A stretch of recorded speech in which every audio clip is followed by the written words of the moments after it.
Shalom, bracha, bonsoir à tout le monde. Nous sommes tous et toutes réunis pour quelques paroles de réconfort.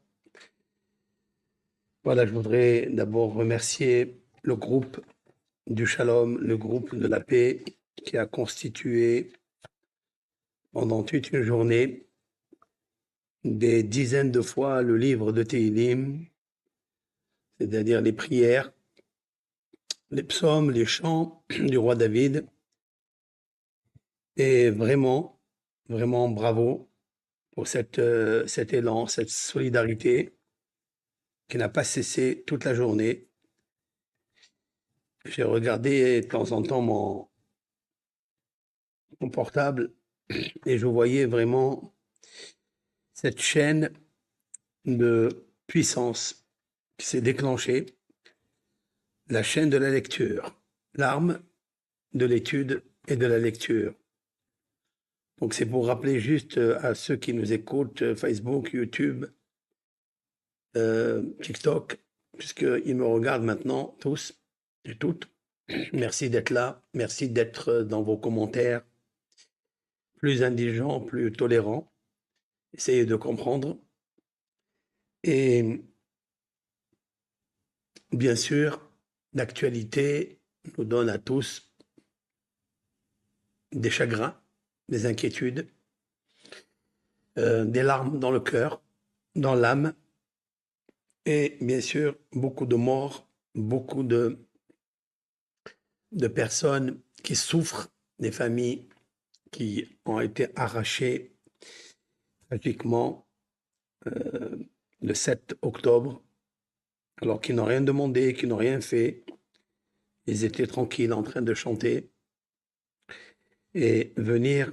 Et bien sûr, selon les vidéos qu'on écoute, qu'on voit, les attaquants, les assaillants étaient vraiment en train de hurler. Ils hurlaient très très fort. On entend des paroles comme ça en, en arabe, en palestinien, et des tirs, et des tirs, et des cris, bien sûr, de tous les côtés. Et ça fait vraiment peur, parce qu'on n'a jamais vu ça dans l'histoire. Et vous savez que toujours je m'intéresse à connaître cela dans la Torah, et de toujours vérifier dans la parole de Hachem, est-ce que tout cela devait arriver? Est-ce que nos sages, est-ce que nos prophètes connaissaient tout ça? Est-ce qu'ils ont vécu que leur période? Est-ce qu'ils n'ont pas prévu par la prophétie ce que va arriver par la suite à la descendance du peuple d'Israël?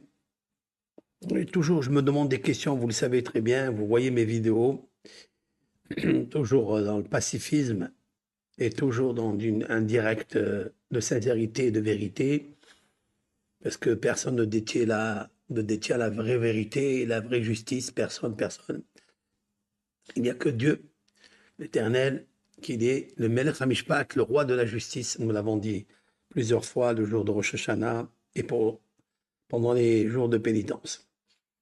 Cependant, mon cours va débattre tout d'abord pour le remerciement au groupe que nous avons créé sur notre WhatsApp, le groupe et la chaîne des Tehillim. Il n'y a pas mieux que ça. Nous montrons que les prières, la lecture des Tehillim, de la même façon que le roi David, lorsqu'il a prié, il a prié pour tout le peuple d'Israël et pour le monde entier. David Hamel représente 70 années de sa vie, mais il représente aussi chaque année, il l'a concentré pour une nation. Il faut le savoir, ça c'est très important. Vous le prouvez, on peut le prouver par la lecture du psaume 67. Ce psaume, ce fameux psaume qui est en forme de menorah, ce candélabre à 7 branches, en fait, elle se subdivise, elle se multiplie. Les 7 branches, ce sont les 7 planètes et les 49 mots qu'il y a dedans. On a parlé déjà plusieurs fois. Ce sont les 49 forces et puissance lumière qu'il y a dans les 49 lettres des 12 signes zodiacaux, et car il y a en hébreu Talé, Arié, Shor, ce sont des lettres, chacun est composé par 2, 3, 4 lettres, 5 lettres, et la totale fait 49. Ce sont les 12 signes zodiacaux, et on le voit dans ce psaume qui est exceptionnellement très très puissant, mystérieux. C'est le roi David qui, lui, a écrit cela, et quand il sortait au temps de Moïse, il sortait en guerre contre Sihon et Og, contre ces deux puissances vulnérables et invincibles. Il lisait ce psaume 67. De quoi il parle? David, là-bas, il dit Yoducha amim Elohim, Yoducha amim kulam. Que les nations te reconnaissent. Il parle des nations, qu'elles te reconnaissent. Et à deux, il y a le même verset 2 fois dans le texte. C'est très rare. C'est très très rare. Yoducha amim Elohim, Yoducha amim kulam. L'Éternel, que toutes les nations, toutes les puissances, tous les peuples vont te reconnaître, et c'est ça en fait l'objet de ce monde, c'est en fait de reconnaître l'Éternel qui est Kitishpot Amim Mishor. Il le dit là-bas dans le psaume, lorsque tu jugeras les nations avec justice, avec vérité, véracité, droiture. Il le dit là-bas. Donc il parle de la justice et il parle des peuples. C'est en fait l'Éternel, il doit rétablir la perfection dans ce monde, il doit réparer, restaurer plusieurs pansements qui se sont accumulés depuis des millénaires. Et ce soir, je voudrais parler de ce remerciement que je dois à toutes ces personnes qui ont commencé à lire depuis 6h27 du matin à l'aube, Ayelet HaShahar, c'est-à-dire la biche du matin que j'appelle, car l'aube représente le hen, la grâce, représente le hesed, c'est-à-dire la charité, la bonté. Comme nous avons dit dans la veillée que lorsqu'une personne étudie toute la nuit, l'Éternel fait passer un fil de grâce devant ses yeux. Cela veut dire que Dieu lui pardonne ses fautes, il le protège. Le fil de grâce, c'est la journée. Et ce fil de grâce commence à l'aube, Ayelet HaShahar, c'est la biche du matin. Cela veut dire, en d'autres termes, bien sûr, c'est la Shekhinah. C'est la lumière et la majesté de Dieu. C'est cette force lumière qui accompagne le monde. Elle commence à partir de l'aube. Elle s'appelle Ayelet HaShahar, la biche du matin. Maintenant, il faut savoir que ce que vous avez fait, bravo, bravo, bravo. Je voudrais justement vous bénir de suite, maintenant, avant que je continue le cours, à tous ceux et celles qui ont participé, qui participent et qui partagent, et qui lisent et qui relisent le psaume, tous les psaumes, 150 psaumes. J'ai vu cette chaîne être voilà, d'une façon continue, sans arrêt, instamment. Le roulement se faisait, un maillon était accroché à un autre maillon, il faisait donc deux attachés avec, et après un troisième maillon, il y avait 150 maillons qui tournaient, et vous savez que 150, c'est un chiffre qui est très puissant, c'est le chiffre de Alléluia, c'est le chiffre de louer l'Éternel. C'est avec ça qu'il terminera, le roi David, le psaume 150. Alléluia, Alléluia, El Bekocho, Berkiaozo. Il montre là-bas 10 louanges, parce que chaque louange représente une vertu, un caractère de bonté, de grandeur, de puissance, de justice, de compassion de l'Éternel. Et on a 10, il n'y en a pas plus, et le roi David savait ce qu'il faisait.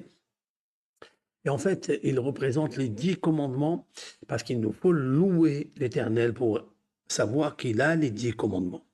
Ces 10 commandements vont régir le monde, c'est la justice du monde, et tout le monde qui apprend les 10 commandements comprendra qu'il y a des puissances dans la loi de la Torah, la parole de Hachem, que nous avons reçue, nous, les Juifs, Israël, en mont Sinaï.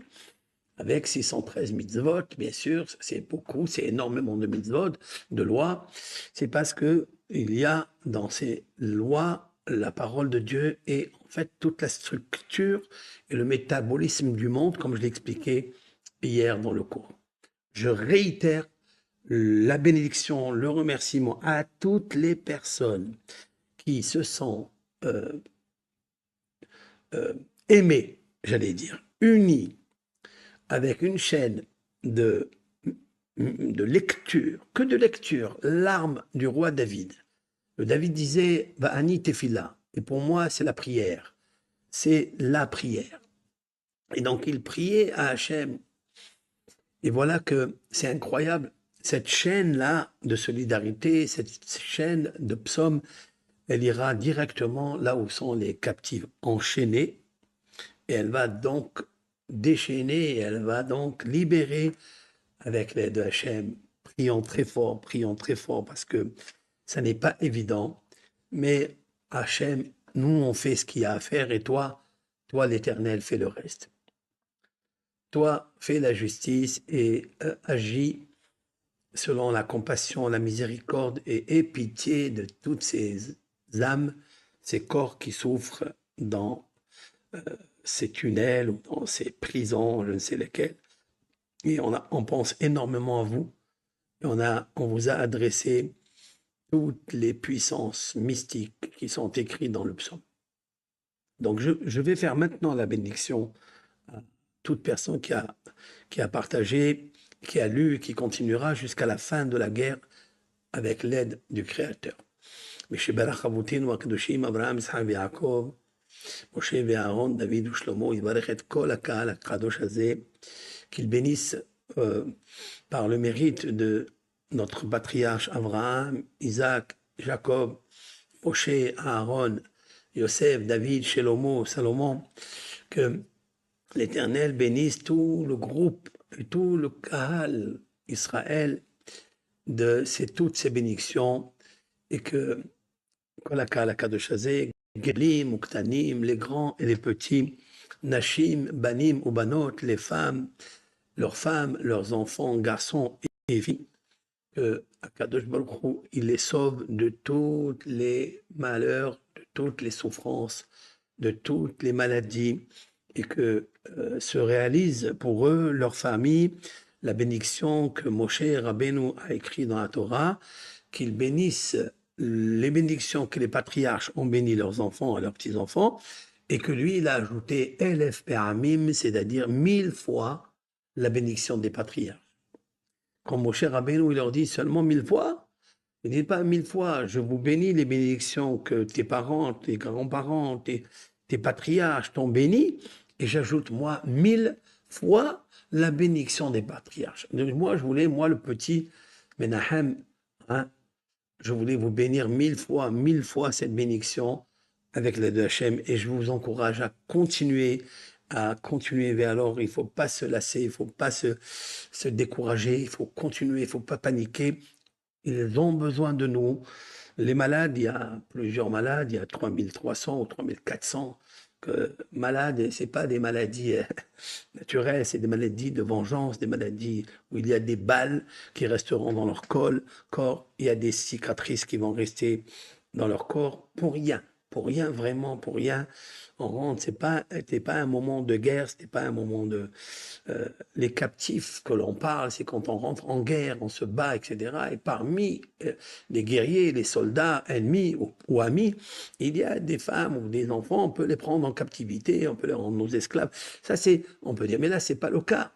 Là, il n'y avait que des civils, il n'y avait que des gens qui étaient tranquilles, en train de fêter leur Shabbat, en famille. Et donc ça, c'est pas une guerre, ça c'est vraiment l'anarchie, c'est l'escalade totale. Et je voudrais parler justement de ça. J'ai quelque chose à vous dire, c'est qu'il y a un psaume que j'ai lu, moi, avec tous mes élèves et tous mes amis du groupe, le groupe du Shalom. Je l'appelle toujours le groupe du Shalom parce qu'il y a beaucoup qui s'intéressent à ce groupe, parce que le Shalom, c'est quelque chose qui est, je pense, la vertu la plus valeureuse au monde. On peut effacer même Dieu lui-même, l'Éternel, dans la Torah, il a effacé son nom. Il a effacé son nom pour calmer le mari qui soupçonne une femme qui a dévoyé parce qu'il l'accuse de parler avec un homme, il lui dit de ne pas le faire et elle le fait, et lui il pense qu'elle a dû faire quelque chose, l'adultère, etc. Et comme il y a juste un doute, il n'y a pas deux témoins, il y avait juste un témoin qui les a vus, la Torah, elle dit, elle doit venir chez le prêtre, il va lui écrire une des lettres en hébreu. Parmi ces lettres, il y a le nom de Dieu qui dit que si tu as fait cette chose-là, eh bien l'Éternel, béni soit-il, t'effacera de ce monde et que ton corps, il va se décortiquer, il va exploser ton ventre, tes pieds vont tomber, etc. Il y a le nom de Dieu. Et il prend tout ce parchemin, il le met dans l'eau lustrale, et donc c'est de l'encre. Vous savez que l'encre ne résiste pas à l'eau, donc il va s'effacer. Le nom de Dieu s'efface. Et dit Dieu, je suis prêt à effacer mon nom pour qu'il n'y ait pas de dispute et de soupçon et de jalousie entre un homme et sa femme. Vous voyez, qu'est-ce que c'est que la paix? La paix, elle est grande, donc nous, on connaît ça. C'est puissant dans la Torah. Et c'est ce que je veux dire. Je dis que nous sommes le groupe du Shalom, ça ne veut pas dire qu'on va se taire. Ça ne veut pas dire qu'on regarde des choses et on dit non, il n'y a rien. Non, non, non. On peut parler. Il faut parler pacifiquement. Il faut avancer ses idées. Mais ces idées qui ne sont pas des idées politiques. Ce sont des idées toraniques ou toraïques qui sont basées sur la parole qui a été écrite il y a 3450 années. Elle est écrite il y a longtemps. Donc cette Torah, elle est divine. C'est la parole de Dieu que le serviteur aimé par Dieu, comme a expliqué Rabbi Yosef Karo, il a dit dans sa préface que Dieu a choisi l'homme le plus aimé de toute la création. Il dit comme ça, c'est un maître très puissant. Il dit, c'est qui l'être qui est aimé de tous les êtres? C'est qui? Il dit, Moshe Rabbeinu. C'est à lui qui lui a révélé la Torah. Abraham était grand, Jacob, Yaakov était grand, Joseph était grand. Mais à qui il a dévoilé la Torah? Moshe Rabbeinu. Et c'est ça qui est. Donc, ça veut dire la justice de Dieu, elle est passée par un homme juste, par un homme qui ne dit pas fausseté, il ne dit pas des mensonges. C'est pas possible que Dieu révèle toute cette Torah qui est en train de se réaliser. Chaque génération, il y a des dévoilements exceptionnels dans cette Torah. Et ça me fait, ça me fascine, ça, parce que j'ai trouvé une révélation déjà avant-hier, mais j'ai trouvé hier, je trouve aujourd'hui une révélation dans la section de Noah. Et c'est fabuleux ce qui va être écrit là. Mais avant que j'y arrive, alors donc il y a un psaume que David a dit, c'est le psaume 119. Le psaume 119, c'est le psaume le plus long, puisqu'il contient plus de 22 psaumes. Et chaque psaume, des 22 psaumes, il est combiné par 8 versets. 8 versets. Et tous les versets, ils parlent de la Torah. Tous les versets, par exemple, heureux les hommes qui sont intègres, qui suivent le chemin de Dieu. Le mot Torah appartient. Après, de chaque passouk, chaque verset, il parle de la justice, il parle de la loi, il parle des statuts, il parle des commandements, il parle des ordonnances divines, il parle de la parole de Dieu, tous les versets. Ah, vous savez très bien que ce psaume-là, il est puissant. Moi, dans le groupe, j'ai pris celui-ci, donc je le lis 2-3 fois par jour, parce qu'il est très bien. J'étudie en même temps la Torah, et en même temps, je comprends les mitzvot, et en même temps, je lis ce psaume. Mais qu'est-ce que le roi David a voulu faire dans ce psaume-là? Donc, c'est un conseil que je vous donne, qui n'a rien à voir avec la situation de guerre aujourd'hui, mais c'est un psaume qu'il faut lire tout le temps, toute sa vie. Il faut lire ces psaumes-là. Les 22 psaumes, dans le psaume grandiose, titre 119. Alors, bien sûr que le roi David, il parle de la Torah, mais aussi il parle de la Torah avec 8 phrases dans les 22 psaumes et les 22 lettres de l'alphabet. C'est-à-dire il a pris la lettre Aleph, la première lettre de l'alphabet Aleph, et il a composé 8 poésies, 8 chansons, 8 louanges à Dieu qui parlent de la Torah. Mais il parle aussi d'autres choses. Il est puissant, ce psaume. On peut guérir toutes les maladies psychologiques et émotionnelles grâce à ce psaume-là. Même Alzheimer, on peut le guérir parce que le roi David, il dit, je n'ai pas oublié parce que ta Torah est ma joie. Je n'ai pas oublié parce que ta Torah est ma joie. Cela veut dire que la joie de la Torah, elle ne fait pas oublier. Ça veut dire que toute personne qui oublie, c'est parce qu'il n'a pas la joie. Mais il a la joie dans autre chose. Il a la joie dans le bonheur fictif, factice, celui qui est éphémère, des plaisirs de ce monde, le profit de ce monde. Il a la joie, mais elle est éphémère. Celle-là, elle fait oublier celle-là. Si quelqu'un il s'engouffre dans la débauche, ses yeux, ils ne voient plus. Si quelqu'un il voit des choses qui ne sont pas bien, ses yeux, ils s'affaiblissent. Si quelqu'un il boit trop d'alcool, ben son foie, il a une cirrhose de foie, un cancer de foie, etc. C'est pas des joies, ça. Ça fait oublier, après tout le système immunitaire du corps humain, il s'affaiblit. Son corps s'affaiblit. C'est euh, sa pensée, son souvenir, sa mémoire s'affaiblit. Donc, qu'est-ce que le roi David il dit? Il dit, je n'oublie pas, parce que j'ai la joie de ta Torah. C'est incroyable. Ça veut dire que la joie de la Torah, quand tu accomplis la Torah, elle ne te fait pas oublier. Et c'est ça magnifique. Tes yeux, ils voient bien, tes oreilles, ils écoutent bien, ta bouche, elle parle bien, parce que tu es dans cette parole de l'Éternel. Et bon, donc, tous ces psaumes-là, au nombre de 22, donc par l'acronyme de l'alphabet, Aleph, Bet, Gimel, Dalet. Par exemple, la lettre Bet, Bamei Zake Naar et Torho, Ishmor Kidvarecha. Comment un homme peut garder, observer ton chemin? Il doit garder tes paroles. Lorsqu'il observera tes paroles, eh bien, il sera toujours dans le bon chemin. Incroyable. Il y a toutes les recettes qu'un homme il a besoin. Voilà. Toutes les recettes qu'on a besoin. Maintenant, ça c'est tout ce qui est midrashique, allégorique, mais quel est le mystère qu'il y a dedans? Quelle est la mystique qu'il y a dedans? Et je parle avec tout le monde ici, même des gens qui ne sont pas de ma communauté. Essayez d'apprendre, essayez d'ouvrir vos oreilles et d'apprendre la profondeur de ce psaume, parce que on mérite de le comprendre. Il faut mériter de le comprendre. Ishme'u Amim, que les peuples entendent. Qui tishpot Amim, Mishor. Le psaume 67, il dit, l'Éternel, Yoducha Amim Elohim, viendront un jour où ils vont louer l'Éternel. Mais l'Éternel, c'est quoi?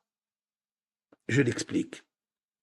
Eh bien, il faut savoir que il y a dans ce verset, c'est-à-dire, je répète, dans ce psaume 119, il y a donc 22 psaumes. Et chaque psaume, il est avec 8 versets. Si vous multipliez 8 versets par 22 psaumes, hein, vous allez trouver combien?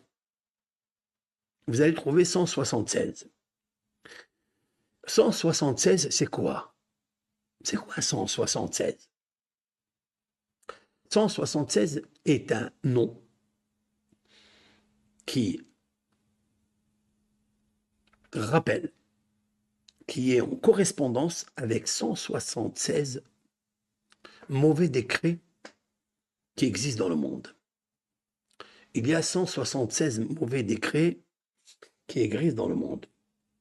C'est-à-dire qu'il y a des accusateurs au nombre de 176 et chaque accusateur accuse le monde. Est-ce que le monde, il est dans la bonté? Est-ce que le monde, il est dans la charité? Est-ce que le monde, il est dans la bienveillance? Est-ce que le monde, il est dans l'amour? Est-ce que le monde, il est dans le partage? Est-ce que le monde, il est dans le shalom? Ou le monde, il est dans le péché, dans la faute, dans l'iniquité, dans l'injustice, dans le vol, dans le viol, etc.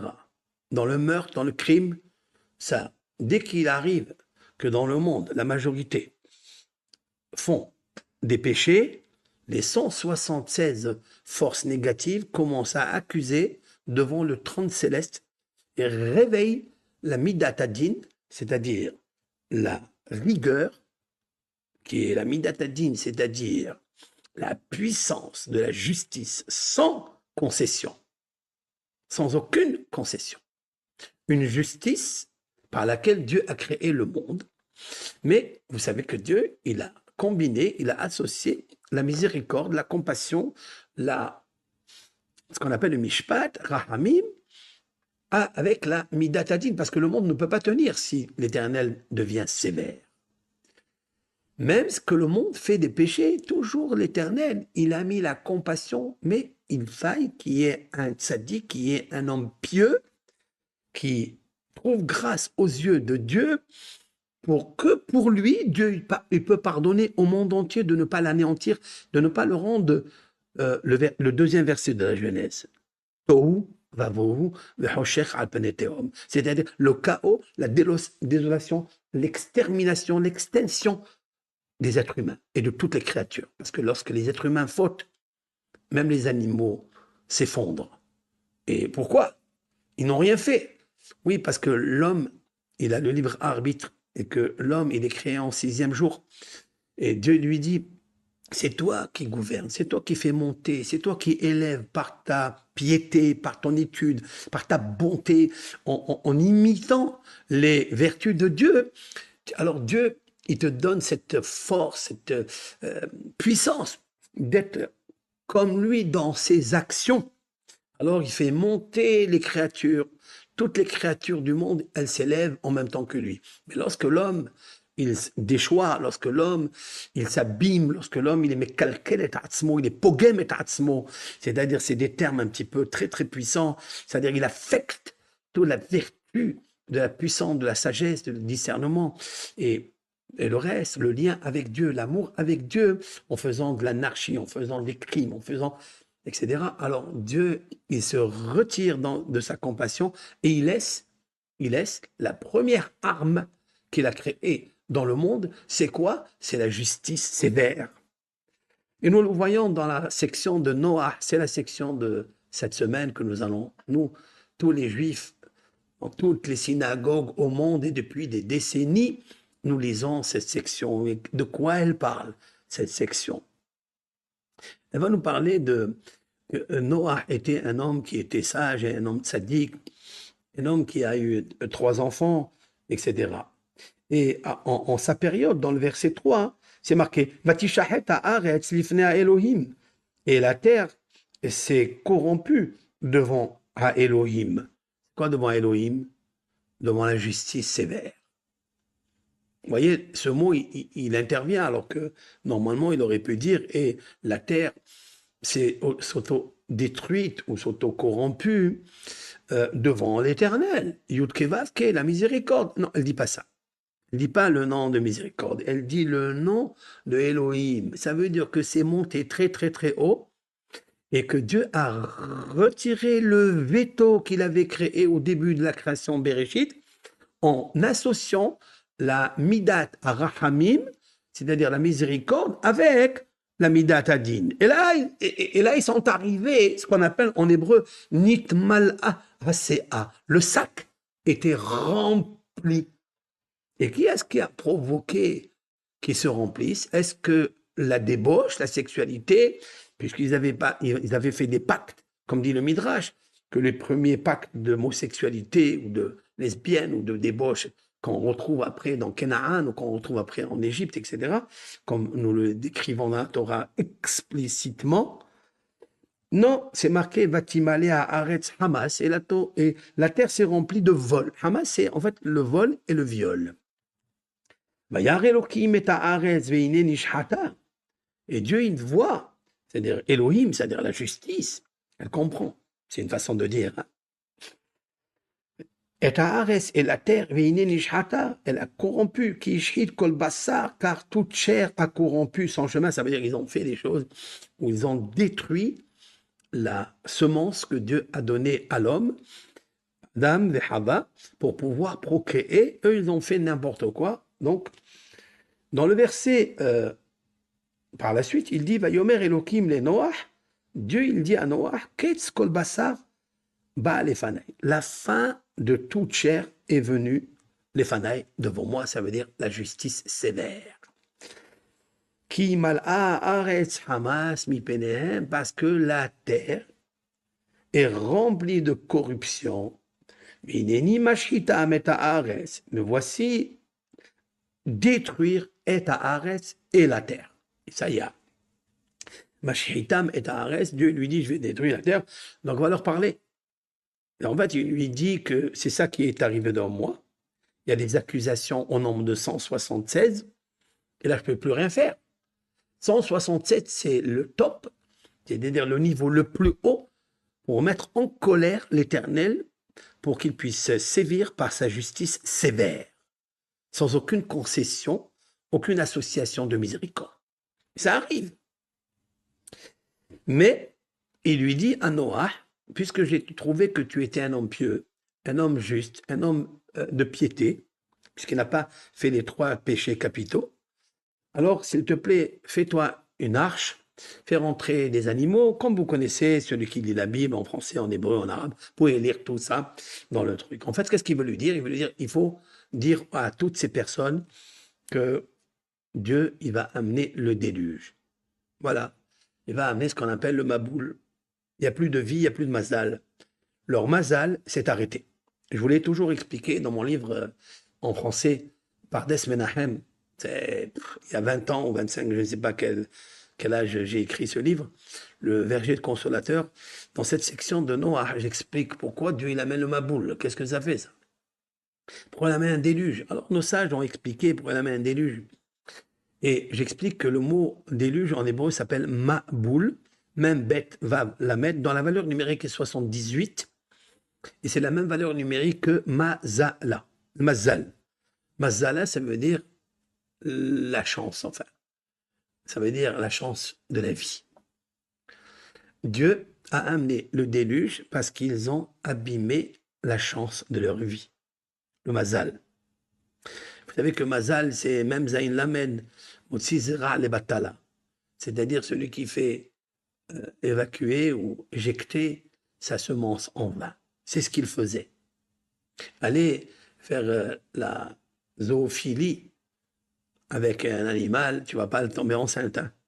Si un homme il va avec un animal, ok, elle ne va pas tomber enceinte. Cette bête, cet animal féminin ne va pas tomber enceinte, hein, vous le savez.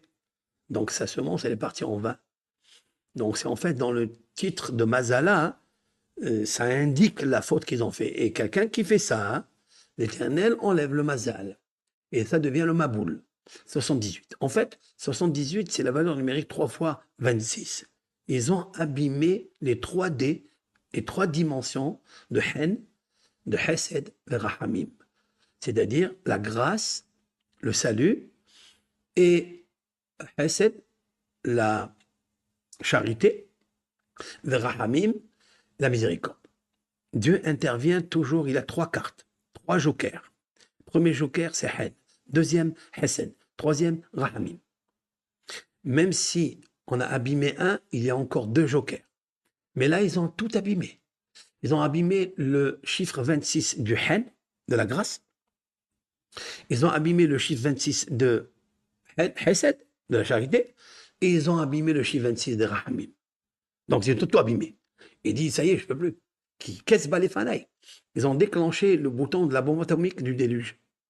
Et en fait, il y avait 176 puissances d'accusateurs en haut qui ont dit, toi, le roi des rois, tu ne peux pas laisser une chose pareille. Donc Dieu, quand la justice céleste, elle sévit, elle s'énerve, elle se met en colère, même Dieu, il se retire. Et c'est pour ça que c'est marqué ici, Ketz kol basar balefanaï, la fin de toute chair, les hommes, les animaux, tout est venu devant moi. Vehineni mashhitam et haaretz, je vais détruire eux et la terre. Et la terre. Alors bien sûr, cette idée-là du Maboul est très puissante, que le mot Maboul, c'est pas un mot comme ça, Mahaboul, comme ils disent certains rabbins, il y a 350 années, il dit Mahaboul, ils amènent un verset dans l'Ecclésiaste du roi Salomon, ils sont allés vers la folie et ils sont devenus fous. Mahaboul, en arabe, c'est celui qui est fou.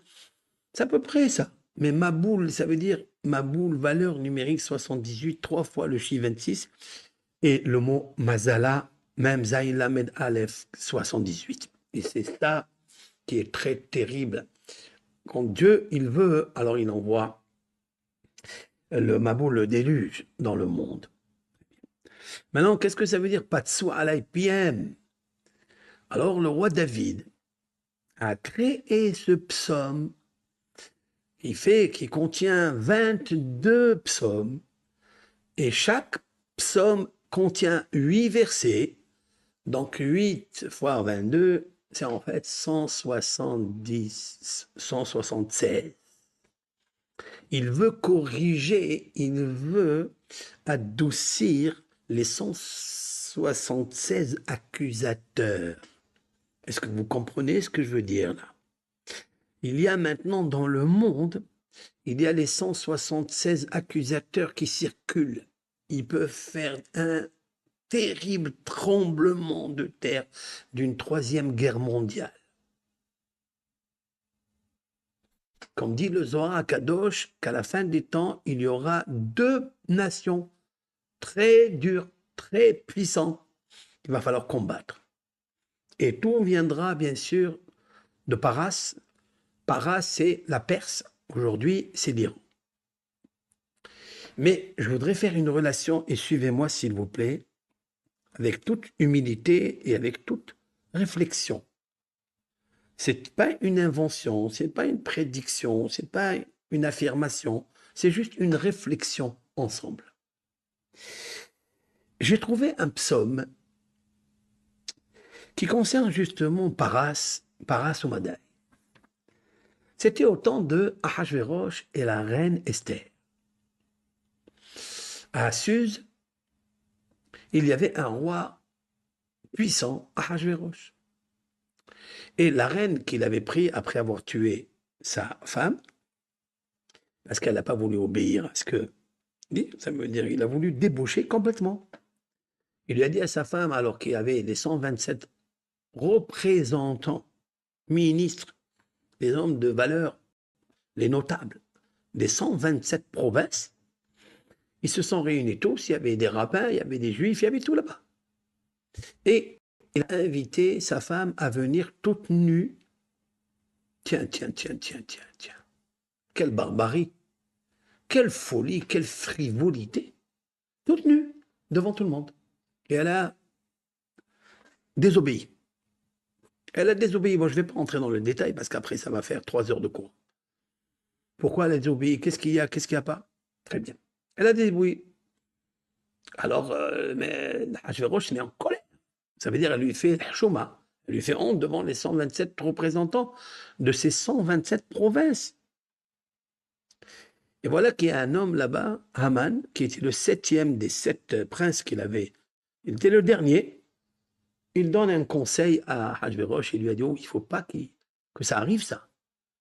Si une femme va refuser, celle qui est dans le palais du roi, qui est la reine, Vashti, s'appelait comme ça, elle va refuser ce que décrète le roi de 127 provinces. C'est un des rois qui a régné sur le globe terrestre. Ahasverosh. Il n'y en a pas eu beaucoup. Et voilà, qu'est-ce qu'ils vont faire les femmes chez elles à la maison? Lorsque le mari, il va leur donner une ordonnance, ils vont en refuser. Que chacun doit être gouverneur, chaque homme doit être le patron de sa maison, c'est lui qui doit être la maîtrise, c'est lui qui doit être le kavod, l'honneur de la maison. Alors, ça sera un exemple pour toutes les maisons que tu as ici, que les femmes vont refuser leur mari quand il leur demande. Et puis, il a trouvé ça convenablement, bien, beau conseil, et il a tué sa femme. Alors, j'ai toujours dit que à la fin, c'est Esther qui en fait l'invite à lui et à Haman dans l'histoire. Et quand il lui dit, mais qui, le roi Ahasverosh, il dit, pourquoi tu m'invites? Tu peux me dire? Il lui dit, demain je te dis. Et puis elle l'invite le deuxième soir. Et lorsqu'elle lui demande le deuxième soir, pourquoi tu m'as amené ici avec lui? Il lui dit, parce qu'il y a un homme, Ish Tsar Ve'oyev, c'est un homme qui est mauvais, ennemi de mon peuple.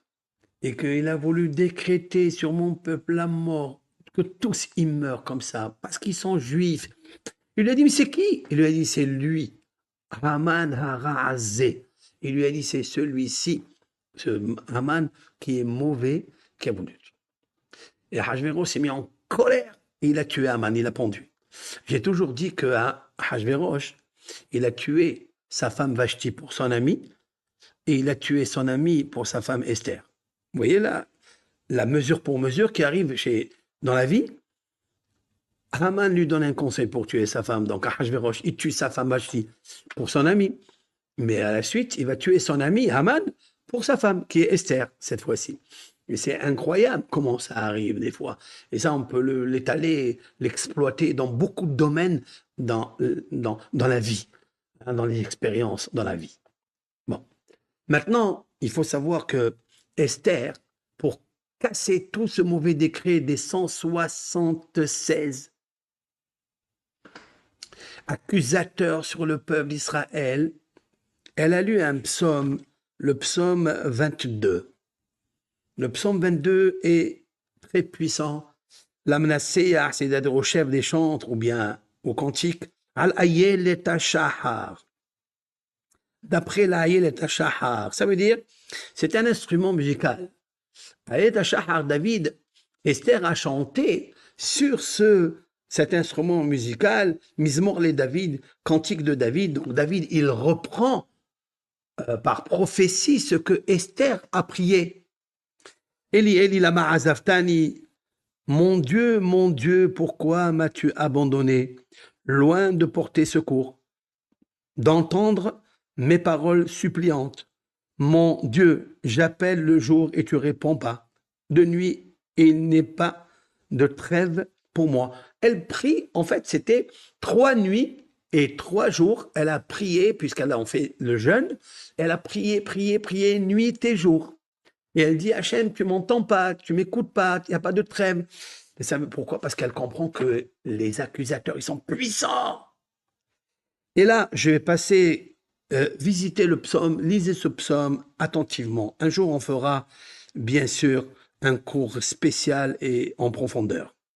Et lorsqu'il arrive au verset 14, elle dit quelque chose. Elle dit, d'abord dans le verset 12, elle dit, Al tirhak mimeni. Alors, je vais lire le psaume 12. Ne t'éloigne pas de moi. Kitsara kerova, car l'angoisse est proche.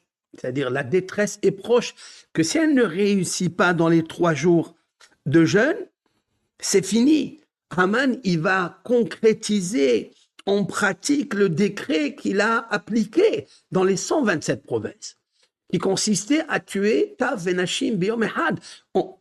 Le jour même, il allait les tuer. C'est incroyable. C'est incroyable. Alors, car l'angoisse est proche.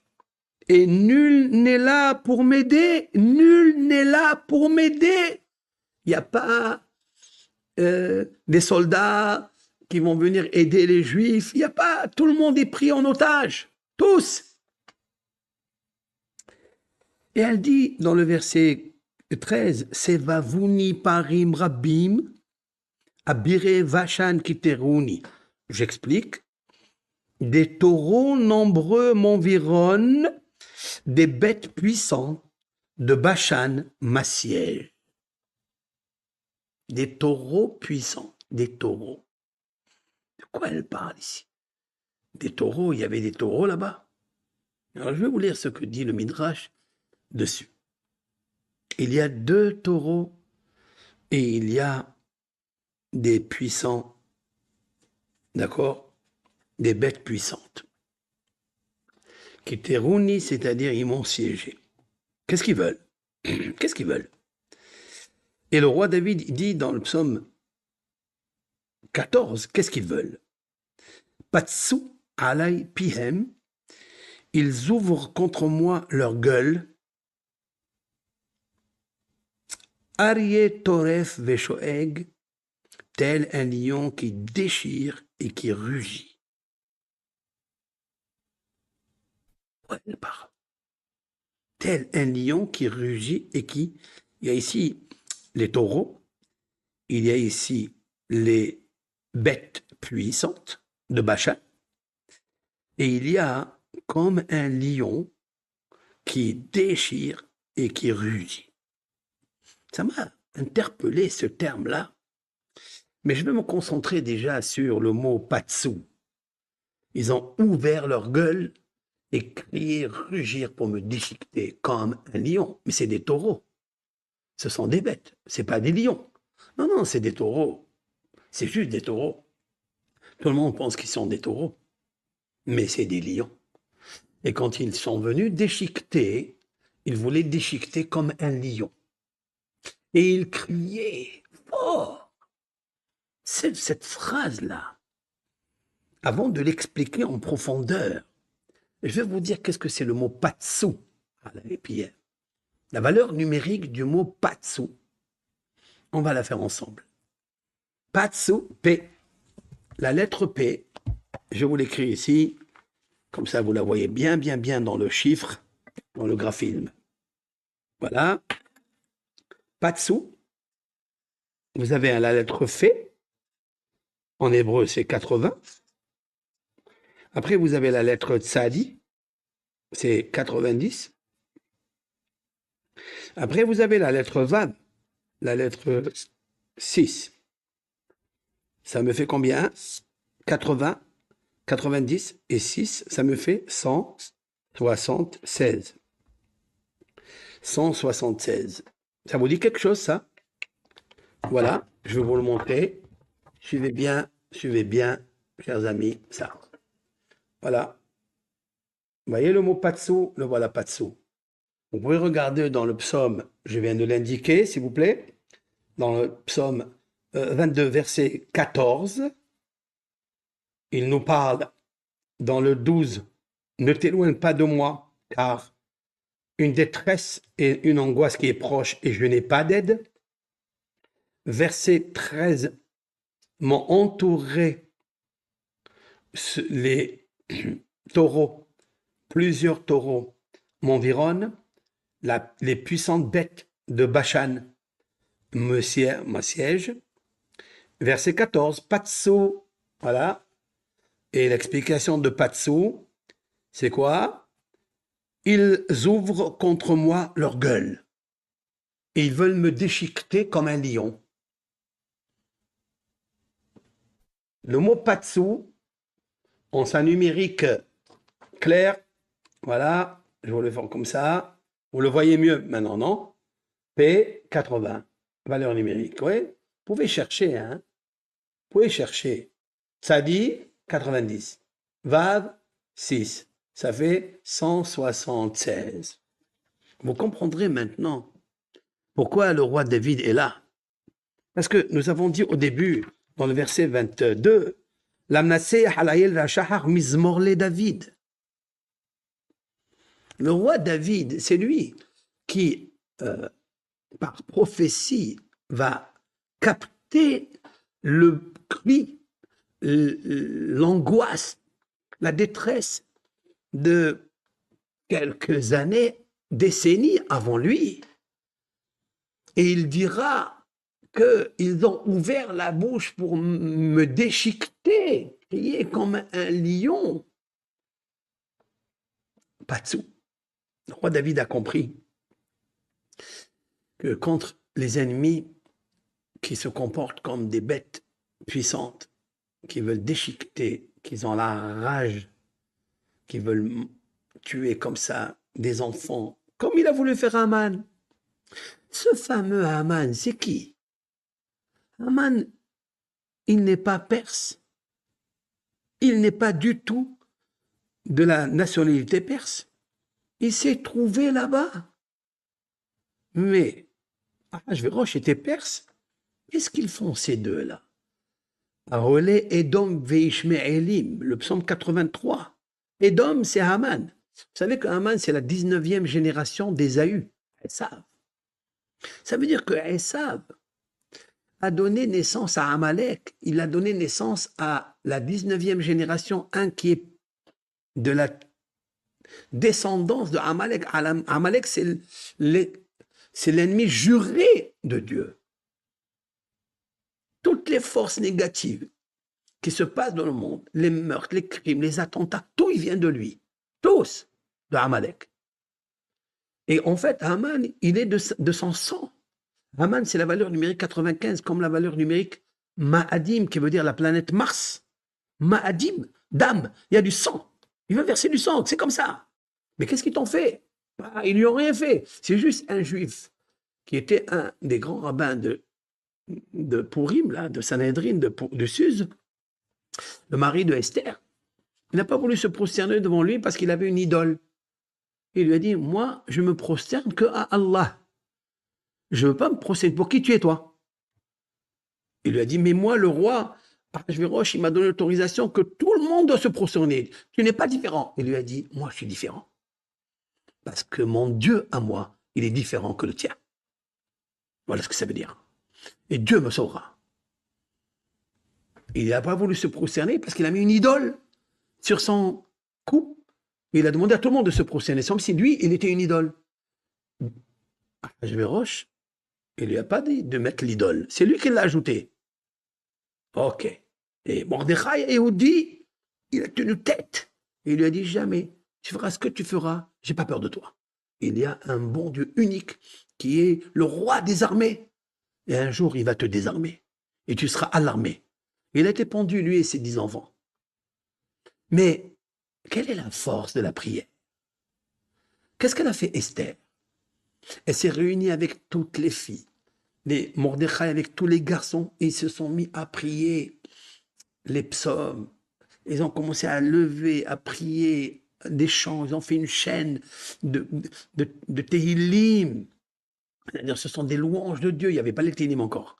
Mais ils ont prié à Hachem par tout leur cœur, par toute leur profondeur, pour annuler la Xéra. En fait, quoi. Pas de sous à la prière. Ils ont ouvert leur gueule pour m'avaler et me déchiqueter. David Ameller a composé le psaume 119, qui est constitué de 22 psaumes, de la lettre Aleph à la lettre Tav, c'est-à-dire 22 lettres, Aleph, Bet, Gimel, Dalet, He, Vav, Zayin, Hetet, Yud, Chaf, Lamed, Mem, Nun, Samech, Aïn, Fe, Tzadik, Kouf, Resh, Tav. Voici les 22 que j'ai cités. Et à chaque une, il a donné une puissante prière d'amour, un chant où il déchire les cieux, un chant, une mélodie qui guérit les angoisses, qui détruit les détresses et les malheurs. C'est ça. Ça veut dire qu'il a composé les 176 mots, dans un verset qu'il y a dans ce texte, et c'est magnifique. Avec ça, il a annulé le mauvais décret. C'est pour ça que nous sommes aussi obligés de lire ce psaume. Il va se passer quelque chose à l'aube, dans la biche du matin. Je me tais ici. Donc, qu'est-ce qu'il y a? Eh bien, nos psaumes à nous viennent nous rendre visite dans la section de la semaine. Qu'est-ce qui est marqué ici? J'ai fait un jeu de mots, puisque on le sait tous maintenant, que ce soit les juifs, que ce soit les musulmans, que ce soit les croyants, je parle pas des athées, je parle des hommes qui veulent vraiment suivre leur religion convenablement, de savoir que on tue pas, on fait pas de barbarie, on fait pas de... Je sais que l'Arme Israël, il n'est pas dans ce domaine-là. Et en fait, il faut savoir comme ça que l'Iran, c'est la Perse de l'époque. C'est les mêmes aujourd'hui, peut-être c'est pas les mêmes, peu importe, mais il déclare haut et fort et devant toutes les nations, nous voulons rayer le nom d'Israël de la carte de ce monde. Ils le disent, ça personne ne peut le nier. C'est vrai, ouais. Personne ne peut nier cela. Ils le disent, mes fourrages. Ils le disent. Très bien. Alors, bien sûr, ils ont des factions qui s'appellent Hamas, ils s'appellent le Djihad, ils s'appellent Hezbollah, tous ces groupes-là. ne sont que des marionnettes devant l'Iran. Je voulais trouver un symbole dans la paracha de Noah qui nous parle de ça. Comment? Lorsque vous prenez, et je vais vous le faire de suite, c'est une révélation que j'ai eue aujourd'hui, c'est marqué dans cette section, dans le chapitre 6, verset 12. Je suis dedans, hein? Je vous l'ai lu tout à l'heure. Vayar Elohim, je vais vous le dire comme ça dans le texte. Vayar Elohim, et Dieu a vu, l'Éternel, c'est-à-dire la sévérité de la rigueur, sans compassion, sans concession et aucune solution. Et à Haaretz, la terre, veini nishhata, et voici elle a corrompu. Kishid kol basar, car a corrompu toute chair, c'est-à-dire même les animaux. Et darko ala Haaretz, c'est-à-dire son mazal. Ils ont gâché leur mazal, leur chance. Ils ont enrayé le cadeau du Dieu qui s'appelle mazal, c'est-à-dire la vie. Après, il continue dans le verset 13. Donc, j'ai cité le verset 12. Maintenant, nous sommes dans le verset 13. Il dit Vayomer Elohim le Noah. Et Dieu, il dit à Noah Ketz kol basar balefanai. La fin de toute chair est venue à moi. Ça veut dire il n'y a plus de miséricorde. Pourquoi Kimal haaretz hamas. Parce que la terre, elle est remplie de vols, de viols. C'est-à-dire, ils venaient, ils violaient, ils prenaient les choses qui ne leur appartenaient pas, ils les prenaient de force. La différence qu'il y a entre un vol et un gazelle, c'est qu'un vol se fait des fois en cachette, la nuit, quand le propriétaire n'est pas là, le voleur, il rentre discrètement et il prend. Mais le pillage, cela veut dire le pillage, c'est devant toi. Il te prend peut-être ton bien par force et il te laisse comme ça. Alors, c'est parce qu'elle s'est remplie de Hamas. Quand j'ai essayé de chercher, j'ai trouvé quelque chose de terrible. Si vous prenez dans le verset 12, vous prenez la lettre Aleph de Haaretz. Haaretz, c'est la terre. Dieu, il dit, car ils ont corrompu et ils ont détruit leur chair parce qu'ils ont corrompu le chemin de la terre, c'est-à-dire le chemin de la logique, le chemin de la loyauté. Ça, c'est la lettre Aleph. Vous allez compter 11 lettres. Et vous allez trouver la lettre Yud. Vous allez compter encore 11 lettres et vous allez trouver la lettre Resh. Vous comptez encore 11 lettres, vous trouverez la lettre Aleph. Vous comptez encore 11 lettres et vous trouvez la lettre Nun. J'ai compté 5 fois un saut de 11 lettres. À partir de la lettre Aleph, qu'est-ce qui me sort? Aleph, Yud, Resh, Aleph, Nun, Iran. Iran, c'est l'Iran. C'est comme ça qu'on l'écrit. On écrit Aleph, Yud, Resh, Aleph, Nun, Iran. Et qu'est-ce qui est à côté? Kimal Haaretz Hamas. Et la terre s'est remplie de vols et de viols et de carnage. Vous voyez? Dans la section. Maintenant, cette section-là, il faut faire très attention parce que il peut y avoir un déluge de morts. Il peut y avoir je ne sais quoi avec ces batailles qu'il peut y avoir si les Israéliens, les soldats, ils rentrent sur le terrain. On ne sait pas qu'est-ce que a préparé. Vous savez que quand une personne, elle voit qu'elle va finir sa vie, lorsqu'elle va tout énorme, énorme. Et c'est incroyable que c'est écrit dans le texte. Alors, vous savez d'où ces bruits ils viennent? Ce sont les 176 accusateurs. Et nous devons tout faire pour calmer ces accusateurs célestes. Pour que l'Éternel puisse avoir pitié et mélanger beaucoup de miséricorde par la lecture de nos psaumes, par la tzedaka, la charité, par l'entraide, par les larmes. On peut arrêter les 176 accusateurs monstres. Ce sont des anges qui ont le pouvoir de détruire le monde, d'amener le déluge dans le monde. Et c'est pour ça qu'il faut aller Venoach Matzahen Be'ene Adonai. Juste dans la section Bereshit, le dernier verset. Venoach Matzah Be'ene Adonai. Et Noah a trouvé grâce. Il y a au moins une grâce, c'est-à-dire il n'y avait pas les 3 piliers qui sont tombés. J'ai dit tout à l'heure qu'il y a 3 piliers de miséricorde, de grâce et de charité. Je l'ai dit. Le Maboul vient parce qu'on détruit les 3 fois 26, 78 forces lumineuses composées des 3 piliers qui font tenir le monde, la miséricorde, la compassion, la charité et la grâce, qui est le salut en fait. La Torah elle témoigne que grâce à Noah, il y avait encore une qui est restée. C'est la haine, la grâce. Venoach matza haine be'ene Hashem. Lorsque un pieux, un homme juste, un homme droit, loyal, un homme qui n'a pas été pervers, il a gardé la grâce en lui et Dieu il a dit je vais te protéger.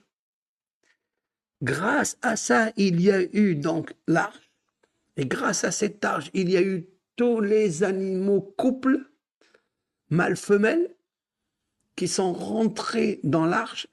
Il y a eu les hommes, les familles, c'est-à-dire la femme et Noah, ses 3 enfants et leurs femmes, sont mariés avec leurs, c'est les belles filles. C'est avec ça qu'on a sauvé le monde. Si Noah n'avait pas gardé le haine, la grâce, tout aurait été détruit. Il a dit Dieu, Ketz kolbassar balefana, c'est fini. Les 176 puissances accusatrices ont donné le déclenchement de la bombe atomique du déluge. Il n'y a plus personne qui peut me faire quelque chose. Il n'y a qu'une personne qui trouve grâce. Alors, quelqu'un qui trouve grâce, qu'est-ce qu'il a fait? Il est rentré dans l'arche. Il était un grand intelligent. Il a fait rentrer tous les aliments des animaux. Et pendant 1 an, 12 mois, il a fait du hesed. Il a fait de la charité, de la bienfaisance avec les hommes qui étaient, ses enfants et les femmes, les belles filles, sa femme. Et tous les autres animaux, il leur a donné à manger et à boire. Alors, un jour, Abraham va rencontrer un des enfants de Noah qui s'appelle Shem et lui dit, qu'est-ce que a fait ton père? Qu'est-ce que vous avez fait pendant 1 an dans l'arche? Il lui dit, nous avons fait de la bienfaisance, le hesed.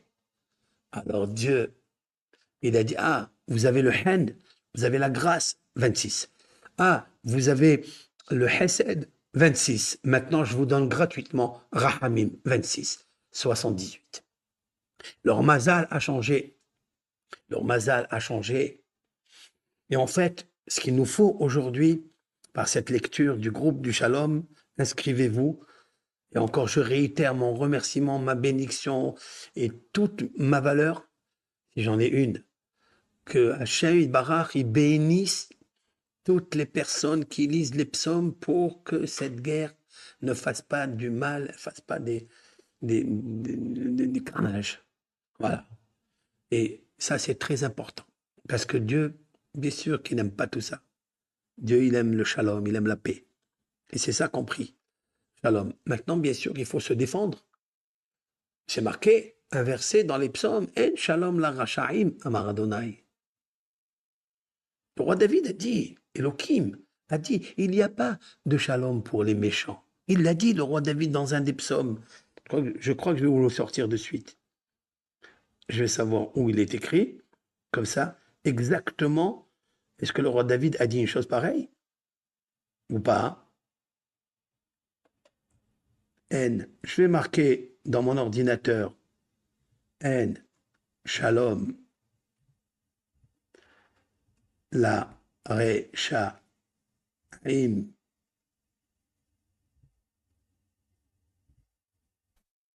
Voilà, j'ai composé les 3 mots, Un Shalom la Rechaim, mais je ne sais pas s'il va sortir. Des fois, il fait des bugs. J'attends. Oui, c'est marqué. Mais c'est pas marqué dans le psaume. D'accord. C'est marqué comme ça.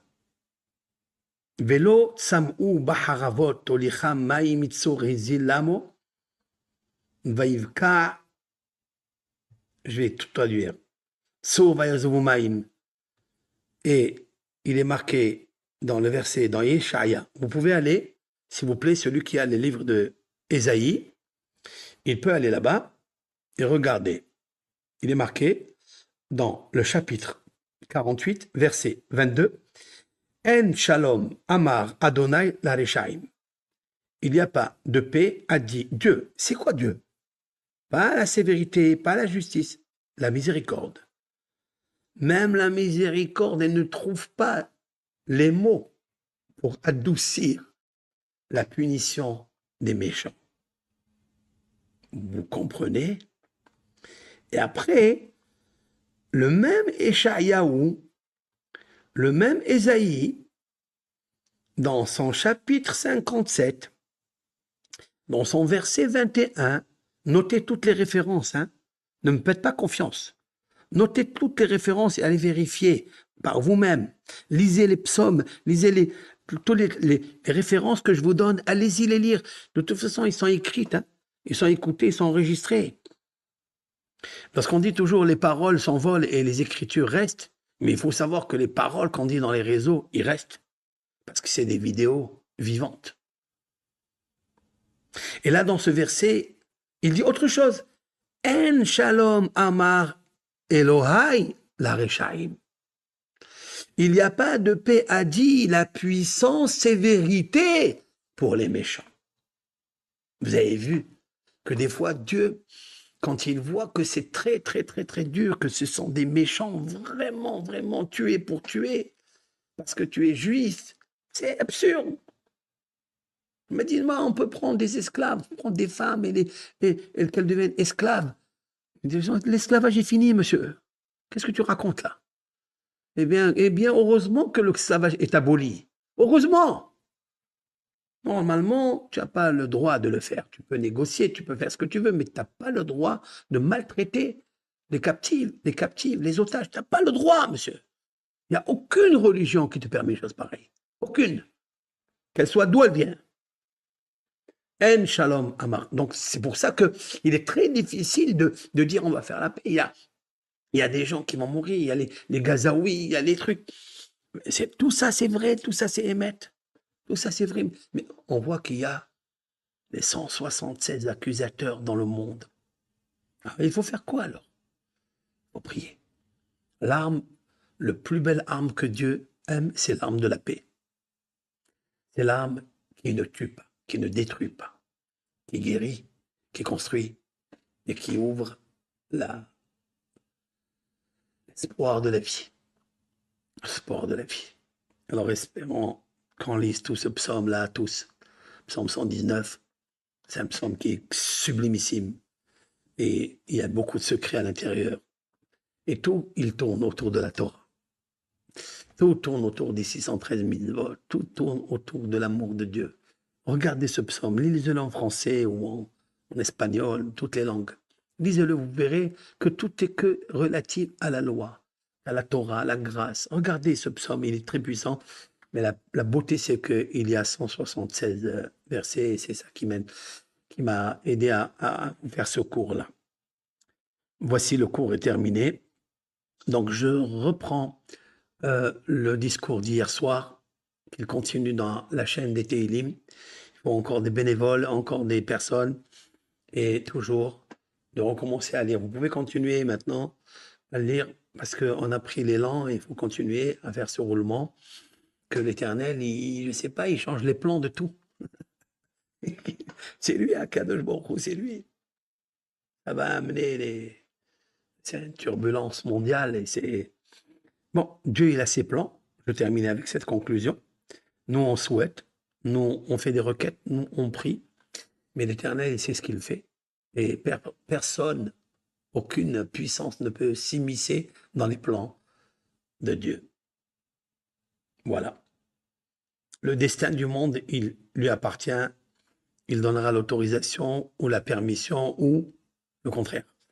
Donc voilà, encore soyez bénis, soyez euh, remplis de bonne santé, de grâce, de charité, d'abondance, de compassion. Hachem Yitbarach directement. Dieu directement. Il vous donnera ses brachot. Continuez, continuez, continuez sans cesse et partagez. Le groupe, il est en train de prendre une ampleur mondiale. On reçoit des gens qui s'inscrivent dans le groupe de tout le monde, de tout le monde. D'ailleurs, je voulais leur demander d'où vous venez, d'où vous sortez. L'Allemagne, du Portugal, l'autre de l'Italie, d'autres de l'Espagne.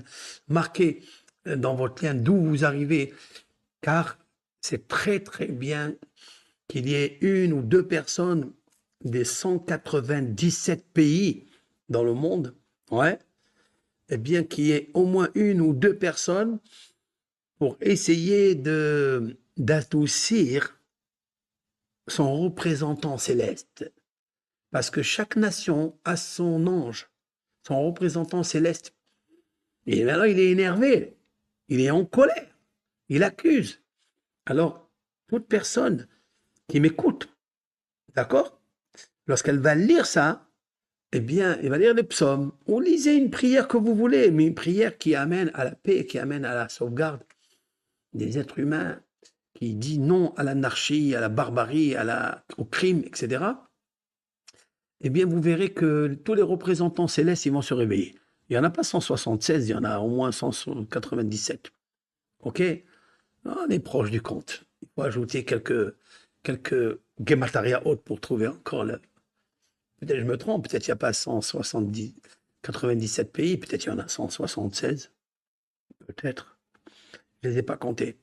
En tous les cas, Kol Tov Bracha Ve'atzlacha Shalom, Chol Ha'olam Kullo, et que Hachem Yitbarach qui nous ramène ses captifs, qui nous guérisse nos malades, qui veille à nos soldats, parce qu'ils ne veulent pas cette guerre. Ils n'ont jamais voulu cette guerre. Et jamais ils veulent cette guerre, c'est légitime défense, parce que vous savez très bien la suite, je ne suis pas un politicien, vous savez mieux que moi tout ça. Moi, je rentre dans le domaine de la Mehkar, c'est-à-dire les analyses toraniques de la Torah par la parole de Dieu, c'est ça qui m'intéresse le plus. Le reste, je laisse tous les autres faire leur travail. Bracha, ve'aslaha à tous, que Dieu vous bénisse.